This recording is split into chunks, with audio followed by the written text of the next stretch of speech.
IBC 24 की team पहुंच चुकी है लुंड्रा विधानसभा क्षेत्र। लुंड्रा विधानसभा इसलिए भी बेहद महत्वपूर्ण है क्योंकि ये इलाका पूरी तरीके से ग्रामीण अंचल का इलाका माना जाता है। ज़्यादातर लोग किसान हैं, व्यापार करने वाले छोटे व्यवसायी यहाँ पर रहते हैं और किस तरह की समस्याओं से ये दो चार हो रहे हैं। इस क्षेत्र के विधायक डॉक्टर प्रीतम राम जो हैं, उन्होंने किस तरह का काम किया, 4 साल में उनकी उपलब्धियाँ क्या रही या फिर निष्क्रिय रहे विधायक जी, वो जानने के लिए हम पहुँच चुके हैं लुंड्रा विधानसभा की जनता के पास। सीधे उनसे बातचीत करते हैं और ये जानने की कोशिश करते हैं कि किन समस्याओं से अब तक इस इलाके के लोग दो चार हो रहे हैं।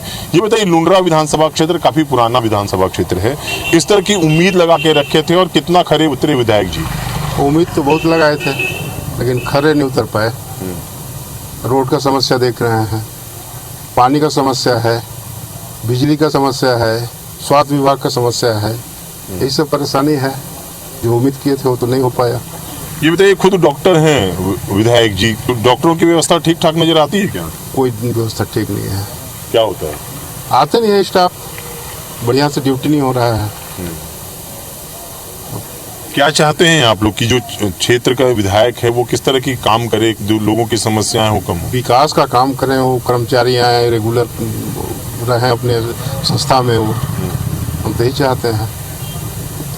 जो मूलभूत समस्याएं हैं उस समस्या को भी विधायक जी शायद दूर नहीं कर पाए, इसलिए जो क्षेत्र के लोग हैं वो काफ़ी परेशान हैं। ये बताइए, ये जो विधानसभा है, जो हम देख रहे हैं कि जो रघुनाथपुर से अभी हम उसी रोड से आ रहे हैं, सड़क की हालत किस तरीके की है? सड़क की हालत तो दुर्बल है सर, बहुत ज़्यादा, इतना ज़्यादा खराब है कि सड़क में चलना मुश्किल है। आदमी अगर लुंड्रा से अंबिकापुर जाने के लिए सोचता है तो सोचते ही रह जाता है कि मैं कैसे अंबिकापुर में जाऊं। बहुत सारी चीज़ है कि जो लेना देना पड़ता है, वहाँ जाना पड़ता है, और यहाँ से जाएगा तो पूरी एकदम भूत के तरह एकदम दूरने से एकदम पैक हो जाते हैं। उछाल बहुत ज़्यादा रहता है, लोगों को परेशानी है, सड़क के लिए बहुत ज़्यादा परेशानी है। विधायक जी से कभी बात की है? विधायक जी कुछ कर रहे हैं? विधायक जी से अब बात तो भाई बहुत सारे हैं, और खुद भी चल रहे हैं, आ रहे हैं, जा रहे हैं, लुंड्रा में भी चल रहे हैं। अभी लुंड्रा की स्थिति को देख लें, बरसात के समय था, उस बरसात में आए थे, उन्होंने अपना गाड़ी से भी नहीं उतरे, बस कीचड़ देखे थे, गाड़ी में ही रहे। अरे रोड में चल के देखे तब तो पता चले कि रोड की स्थिति क्या है। तो अब फिर से चुनाव है, विधायक जी तो जमीन पे उतरेंगे, अब आप लोग क्या पूछेंगे उनसे? अब उस समय पूछेंगे कि रोड की स्थिति क्या है। आपने वादा जो हुआ था कांग्रेस के शासनकाल में कि हम बहुत सारे वादे जो किए थे वो वादा खरा नहीं उतरा है, तो उसको तो जरूर पूछेंगे। जरूर विधायक जी को चिंता करने की जरूरत है, क्योंकि जनता जो है वो इस बार सवाल जरूर करेगी कि जो वादे उन्होंने किए थे वो कितने पूरे हुए। अगर बात करें विधायक जी की सक्रियता की, तो विधायक जी सक्रिय नजर आते हैं क्या? इस क्षेत्र में आना जाना होता है? चुनाव के बाद मात्र एक बार देखा हूँ उनको मैं चलते हुए। अब देखिए कि ये लुंड्रा विधानसभा क्षेत्र का एक तरह से जिला मुख्यालय, विधानसभा मुख्यालय कहा जा सकता है कि लुंड्रा में ही हम खड़े हैं और यहाँ के लोगों का कहना है कि विधायक जी को चुनाव के बाद उन्होंने एक आध बार ही देखा होगा, वो भी चलते हुए। कुछ और लोग हमारे साथ मौजूद हैं।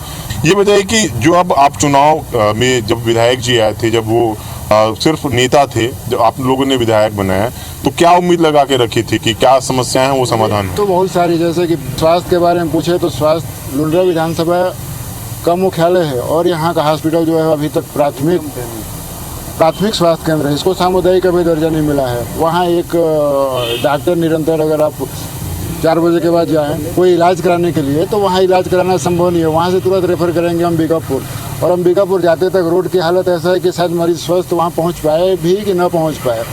और ये लगभग कांग्रेस के शासनकाल से पहले ही लुंड्रा के लिए 120 स्तरीय हॉस्पिटल के लिए सीमांकन हो रहा था। रमन सिंह भी कई बार यहाँ लुंड्रा में कॉलेज खुलेगा और स्वास्थ्य विभाग के लिए, बेहतर स्वास्थ्य विभाग के लिए 120 स्तरीय हॉस्पिटल खुलेगा, ऐसा वादा करते चले गए और वो भी वादा खिलाफी किए, जिसके चक्कर में वो भी पार हो गए। उनका भी नसीब नहीं हुआ कि शायद यहाँ लुंड्रा विधानसभा से कोई भाजपा का फिर से विधायक बने। इस बार क्या हिसाब मांगेगी जनता? मेरी समझ से तो मेरे को ऐसा लगता है कि वो अपने कांग्रेस का लगभग कोई वादा पूरा ही नहीं हो पा रहा है। और जो 25 रुपये किलो वाला मुद्दा था, बस वही एक दिख रहा है, और धान वाला वो भी कई किस्तों में, उससे भी किसान तो कोई खास खुश दिख नहीं रहे हैं। और उनकी उपलब्धि तो मेरे को एकदम नहीं के बराबर लग रहा है। और मेरे को ऐसा लगता है कि प्रीतम राम को फिर से यदि दोबारा टिकट मिले तो फिर से जीत सकें, ऐसा संभव नहीं है।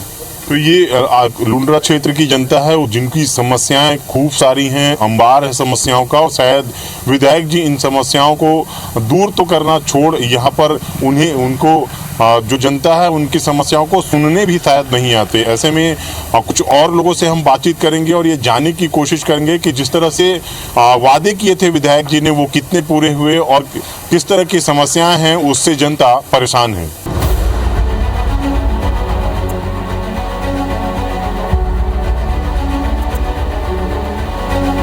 लुंड्रा विधानसभा क्षेत्र का ये धौरपुर इलाका है और ये जो जनता है वो वोटर है जो एक आम व्यक्ति को विधायक बनाती है, नेता बनाती है। ऐसे में जो इन लोगों ने उम्मीदें लगा कर रखी थी वो कितने पूरी हुई। क्षेत्र के विधायक जो डॉक्टर प्रीतम राम हैं उन्होंने किस तरह से काम किया है उसको लेकर जनता के पास सीधे चलते हैं और ये जानने की कोशिश करते हैं कि जो वादे विधायक जी ने किए थे वो कितने पूरे हुए। 4 साल गुजर चुके हैं, किस तरह से वादे किए गए थे वो कितने पूरे हुए, किस तरह की समस्याएं अभी तक हैं?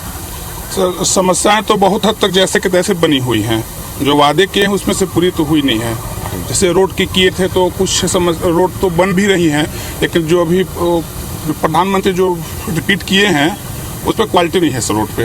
वो अपना मतलब ठेकेदार जो भी थे वो आए रात में अपना काम करके चले गए। रोड पे जो क्वालिटी बनना चाहिए सर वो नहीं बना। किसानों का क्षेत्र है, काफ़ी ज़्यादा किसान है इस क्षेत्र में, किसानों के लिए कुछ काम होता दिख रहा है क्या?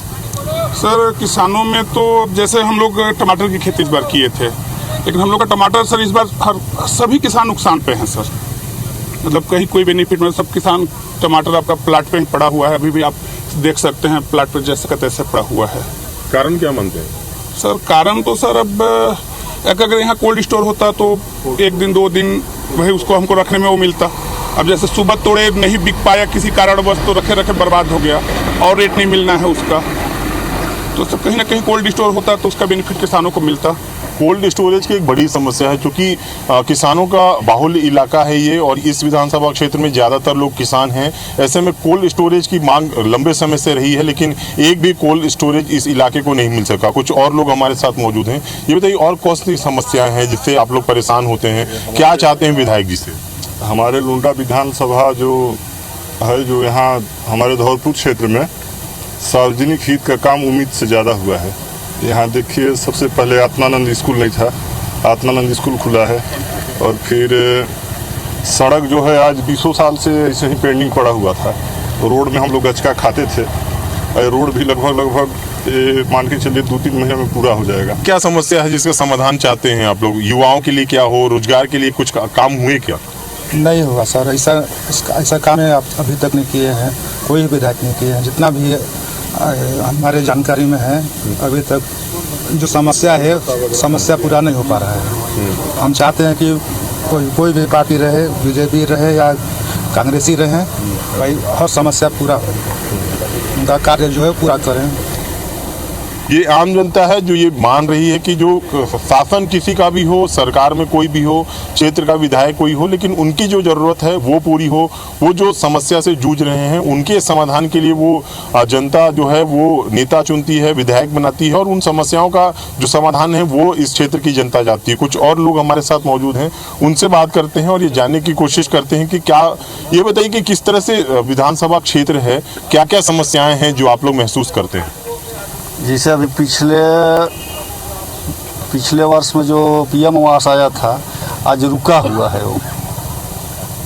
जैसे कितने लोग पीएम आवास के चलते मतलब बना के अपना रोजी रोटी चला रहे थे, अब आज केंद्र सरकार का जो भेजा हुआ पैसा था वो आज रुका हुआ है, अधूरा अधूरा बन के पड़ा है। कितना का स्वीकृति होने के बाद भी आज तक खाता में पैसा नहीं आया। तो लगता है कि विधायक जी सक्रिय होते तो ये समस्या नहीं होती, क्या मानते हैं आप लोग? तो भाई विधायक जी सक्रिय रहते तो होता, क्योंकि जो शेयर जमा करवाए थे शेयर वापस ले लिए भूपेश बघेल सरकार।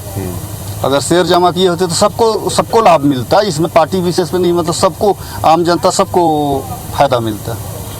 तो ये जनता है वो कह रही है कि जो पीएम आवास के काम हैं वो काफ़ी समय से लंबित पड़े हुए हैं। ऐसे में अगर विधायक जी सक्रिय होते तो शायद उन योजनाओं का लाभ इन लोगों को मिल पाता, ज़रूरतमंद लोगों तक ये योजनाएं पहुंच पाती हैं और ऐसे में योजनाओं का सही क्रियान्वयन हो पाता। कुछ और लोग हमारे साथ मौजूद हैं, उनसे बातचीत करने की कोशिश करते हैं। ये बताइए, व्यापारियों के लिए क्या लगता है कि बहुत कुछ हुआ इस विधानसभा क्षेत्र में, क्योंकि काफ़ी लंबा क्षेत्र पड़ता है, काफ़ी पुराना विधानसभा क्षेत्र है? कोई खास काम तो नहीं हुआ है भैया यहाँ। अभी देख रहे हैं रोड में कितना धूल का परेशानी का हम लोग का सामना करना पड़ रहा है। पूरा हम लोग परेशान हैं यहाँ, पूरा धूल से धक्कड़ से।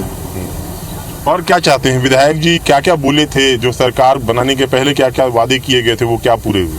उसके विषय में कुछ नहीं कह सकता, मेरे को पता नहीं उसके बारे में। तो लगता है कि कुछ काम किए विधायक जी? नहीं, ऐसा कुछ तो नहीं दिख रहा है यहाँ अभी काम धाम। विधायक जी का काम धाम कुछ नजर नहीं आता। लोग भी ये कह रहे हैं कि जो विधायक जी हैं उनके अगर बेहतर प्रयास होते तो योजनाओं का लाभ बेहतर हो पाता। ऐसे में कहा जा सकता है कि फिर से एक बार विधानसभा चुनाव नज़दीक है। ऐसे में जो नेता हैं वो फिर मतदाताओं तक पहुंचेंगे, आम लोगों तक पहुंचेंगे। ऐसे में जो मतदाता है वो अपनी कसौटी में खरा परखने के बाद फिर वो अगर खरा उतरते हैं तभी उनको मत का जो अभिमत है वो दिया जाएगा। और एक तरह से कहा जा सकता है कि पूरी तरीके से जो चुनौती है वो नेताओं के बीच में है और जनता पूरा हिसाब करने के बाद ही अपने मत का प्रयोग करेगी। कैमरामैन दीपक गुप्ता के साथ अभिषेक सोनी, IBC 24, धौलपुर, सरगुजा।